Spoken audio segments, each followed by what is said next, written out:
Hello everyone, I am going to be winging this tutorial with no script, no nothing, and I'm going to be teaching you how I draw faces based on this comment right here, and let's get to it. So the first thing you want to do is, here is this RSO head.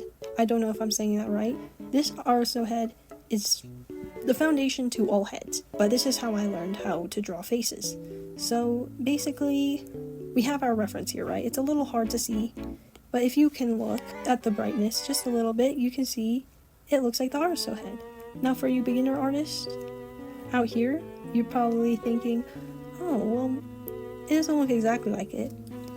That's because this is the bones, this is the structure right here. This is the structure right here. It's the same formation. How are we going to do this? This looks very overwhelming. I know, when I first started drawing, this head looked so overwhelming. But once you get the foundation, once you practice a bajillion times, maybe not that much, but enough where you're comfortable, you will start getting good. The head is into different parts. You want to simplify this as much as possible. This is where stylization comes in. I encourage people who stylize so much because that's how I learned, is from anime, because it's so simple, So, this is how most people draw their faces. This is how, non-beginner artists draw their faces. This is how beginner artists draw faces. But there's more to this, Why do we draw this line right here? Well, that's because this is where the eye is. The eye is pretty much in the center of the face. See, you got the forehead, and and then you got the face, or it's into 3/4, technically. Okay, so you see this? This is where all the marks are. It's 3 equal parts. So this is where the nose is. This is where the eyes are. And tip to drawing the other eye is draw them together. Drawing them together will completely help you not have to copy and paste. Sometimes you have to, but if you draw the eyes together, you can make a better face. Now what you're asking, maybe, what's this line right here? Why do we draw these defined cheekbones? Well, that's because if you look very closely, there's a shadow right here defining the cheekbones. Now, this is not everyone's face, okay? This is the foundation to drawing a face. But everyone has different faces. So focus on the reference and just draw what you see, That's what I encourage you, is to draw what you see and analyze it. And once you get good at copying, you can create your own. Now this woman doesn't have big bulky eyes like this, but this is our eye socket right here. This is the dent to our eye socket. I don't know any of the anatomy terms. Now, it doesn't have to be perfect, but it has to be, you have to have a good foundation. Now, how do you find that? You basically just play around, And everyone's form of drawing a good face, foundation, you can't render all of a sudden, You have to learn where the face is. Maybe next time I'll do a tutorial how to draw different faces, how to draw expressions or whatever. This woman has a kind of gazing look, I'm gazing into your eyes, I want to capture that, That's what's so good about art, is that you can basically do whatever you want. It's all expression, it's expressing yourself, your mind is different, from everyone else. And by expressing what's in your mind, you draw. I'm gonna sketch this just a little bit more. Now, before you start shadows, you want to get the foundation first. Always get the foundation first before you shade, because most people get onto shading while they're doing the foundation, but you see, there's no shading right here. And the brush I would use is a textured brush, because a textured brush, texture is everything. At least in my opinion, for my art style, it really adds a lot of, spice. If I use a non-textured brush right here, see, there's not much spice if I added a textured brush. why am I using red? The main reason why I'm using red right now is so, first of all, you can see what I'm doing here.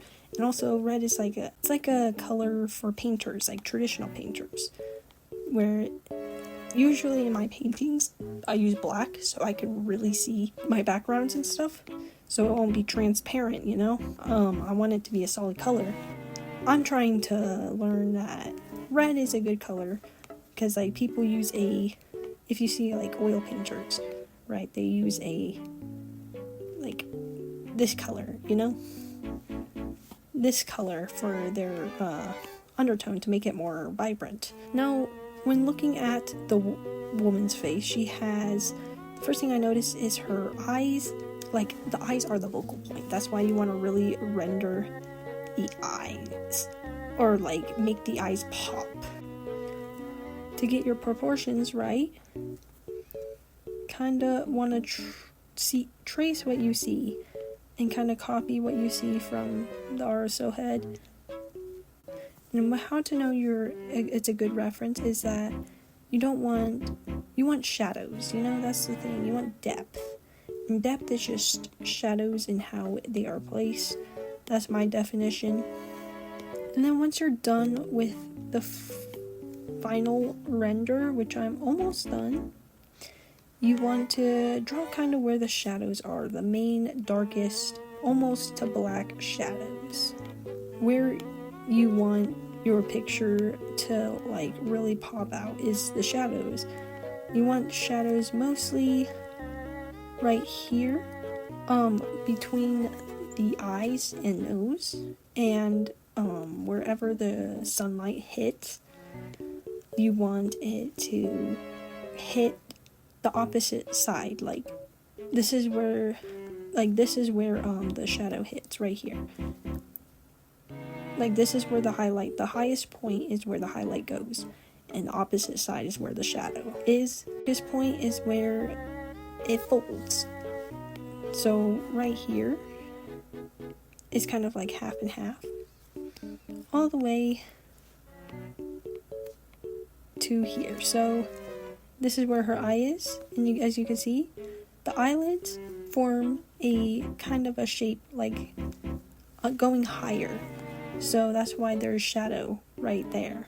It's always good to change up the background so it looks less messy.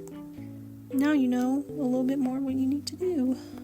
And for this, I'm only using 2 brushes, which is that texture brush to the lines, and another textured painter's brush to make it a little bit more painterly. See, since we got the formation, now we can define more of the face, make it more realistic yet stylized. Now to check the proportions of this piece, I'm going to first of all use a different color and make a straight line. Now the proportions aren't fully correct, so I'll have to correct them. But also another thing is, whatever looks right is right, you know? It doesn't have to be 100% accurate. As long as it looks right, I guarantee you that is right. Because we're not going by logic, we're going by what is appealing. But that is the foundation to drawing a face. So yeah, here's the time video. We got the face foundation, and then we just render it out. Don't color it yet, but focus on the foundation, then render black and white. Find the values first before you color it, because coloring, it can be muddy and disgusting sometimes. Anyway, that is for it today. Thank you for watching.